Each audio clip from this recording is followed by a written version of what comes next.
Last time I found some free camping in Flathead National Forest and pulled out my kayak to do some paddling down the Flathead River.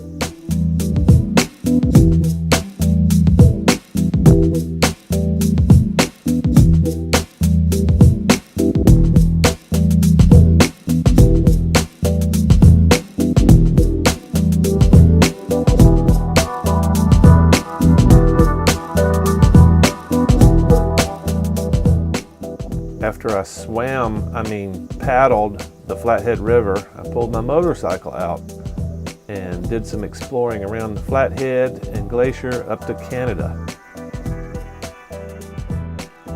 There are hundreds of miles in Flathead National Forest to ride and explore.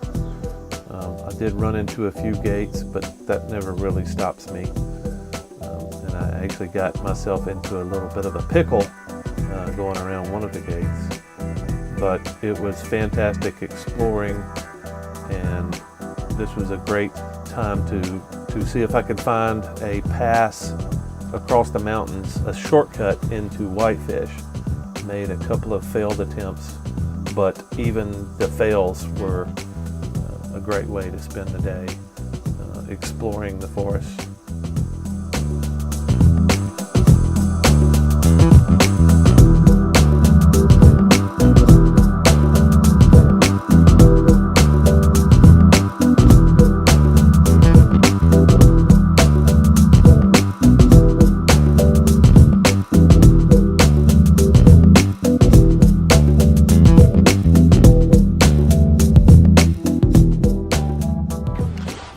It is Sunday around noon, July 17th, and I am still in the Flathead National Forest. Glacier is right over the river, but there's just been so much to do and see and experience in Flathead that it kind of really didn't make any sense to go over there yet. I figure I'm probably gonna have to spend a couple days over there too, because I'm gonna see some awesome shit, and anyway, I'm up in the mountains, came up a dead-end road. It looks like joins a hiking trail maybe somewhere along this ridge. After stumbling down a very rugged pass over the mountain, I found my way to one of the most magnificent mountain lakes I've ever seen in my life. There's really nothing quite like it anywhere.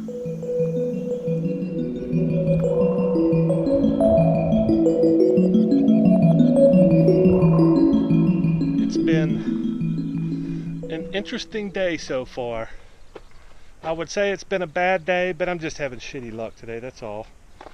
I started out at just after 5 a.m. Well, I've been up since 2 a.m. because I couldn't sleep. I was all excited about getting into the park, the Glacier Park, and checking out some wildlife and some scenery and doing some riding. And so I only slept 2 or 3 hours, but got up early. Couldn't go back to sleep, so I figured I'd just get on the road early or late. So in other words, when the sun's coming up or sun's coming down. So that's what I decided to do. Sun up, I decided I was going to go check out some moose and some mountain goats that I've never seen before, and got an early start. Should have been up in I think it's Logan Pass. Anyway, should have been up in the pass just around 6. The sun comes up here at 5:15, goes down at 9:45. Weird. But anyway, I started out just after 5, got about 5 miles from camp, and not only did I have a flat, I had a dramatic deflation, and I knew it was going to be unpatchable because these damn heavy-duty tubes, when they come apart, you just can't patch them. I mean, and this is the valve stem. There's no way to patch this on any tube. But anyway, started hiking in my riding boots back to camp. Luckily, I wasn't that far away. This could happen yesterday in the middle of freaking nowhere out here, and I was literally in the middle of nowhere, behind a fence, even probably 5 miles behind a fence before I realized I couldn't get to Whitefish. Anyway, Luckily, I was within hiking distance of the bus, and a brand new tire and a brand new tube. So I popped that brand new tube out. Oh, it's a 16 out of 18. My bad. But I got lucky again. There's a motorcycle shop that's open on Mondays in just outside of Columbia Falls by the airport, and got lucky enough to get a tube. Got the tube popped in real record time, and I pinched it. So I'm not real having the greatest day, but things are looking up. I got the thing patched. I'll be riding here in a couple of hours, hopefully.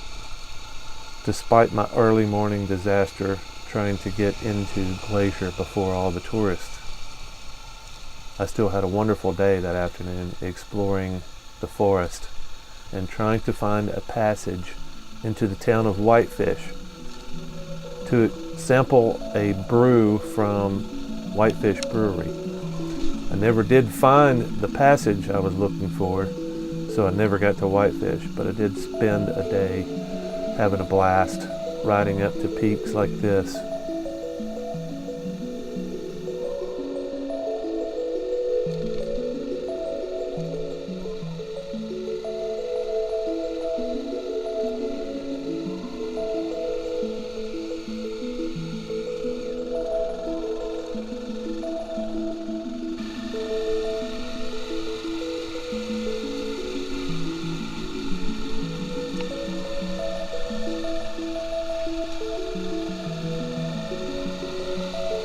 Top of Werner Peak, and that way is Canada. There's Glacier, and I believe that that's still going to be Whitefish over there. I can't imagine them putting Whitefish in the middle of all that, but this looks like a pretty big ski area here off in the distance. I don't know if you can see the slopes. Looks like they've at least cut some trees down to ski through.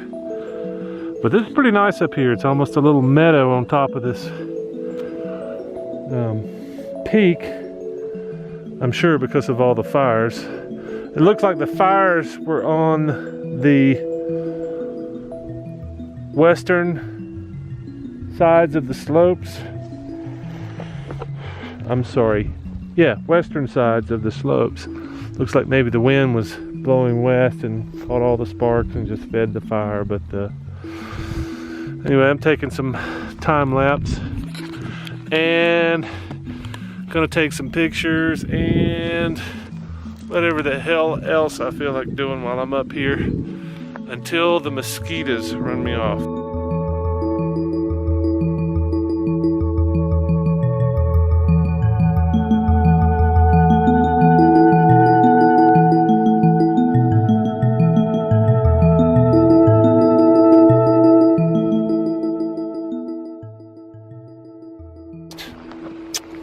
Glacier's over there. I went in yesterday, but I'll go back tomorrow, make a really good day out of it this time instead of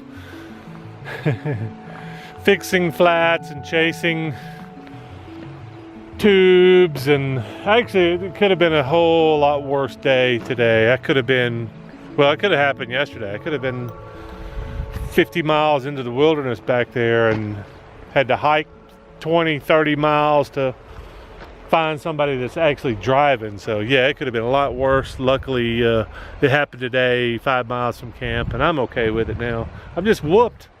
I'm tired and I don't feel like I've gotten anything accomplished except got some new shoes on the rear, and man, it makes a big difference. I was still drifting a little bit, but dang, I mean, I can cook down these roads 70 miles an hour easy and 80 in some parts, and made a big difference.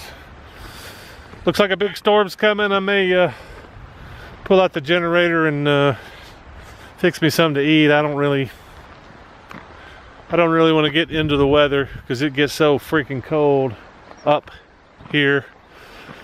I mean, I just came out of the weather. It was sprinkling a little bit. It was 20 degrees different up there. It's, you know, probably closing on 50. And I've got mashing jeans on. Well, let me pull out the generator and cook some dinner. We'll see what happens then. The next day I got up and rode all the way to Canada. I think it's about 60 miles. On the way, about halfway up, there's a small town called Polebridge, and it's a very tiny town. There must be 10 people that live there, maybe year round.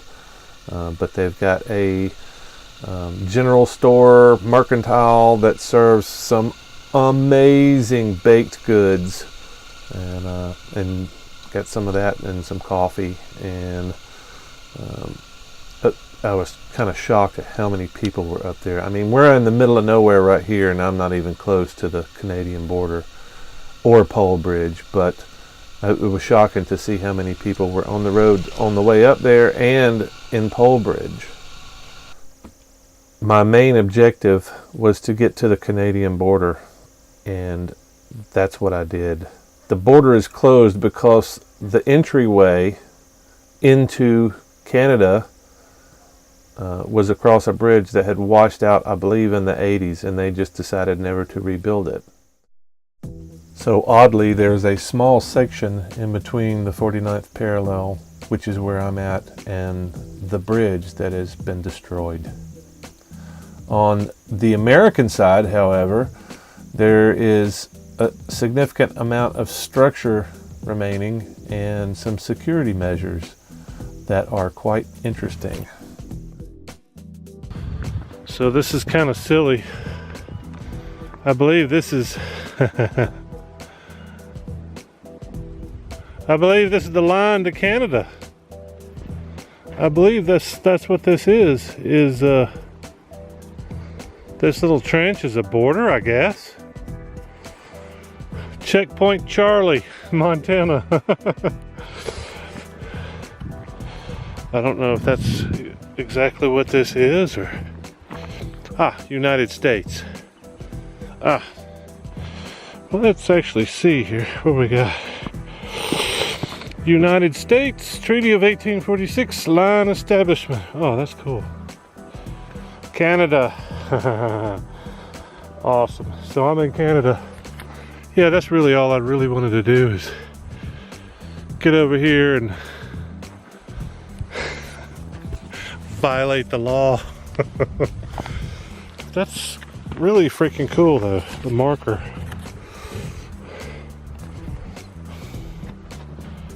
Line establishment. Surveyed and marked 1903, 1907.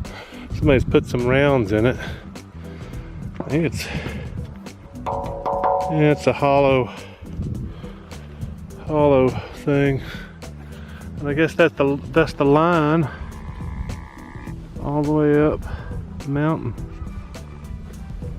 It's kind of cool if you think about it. Pretty straight line. I think this border is a very straight line. Anyway, this is the big deal. This is what I wanted to do.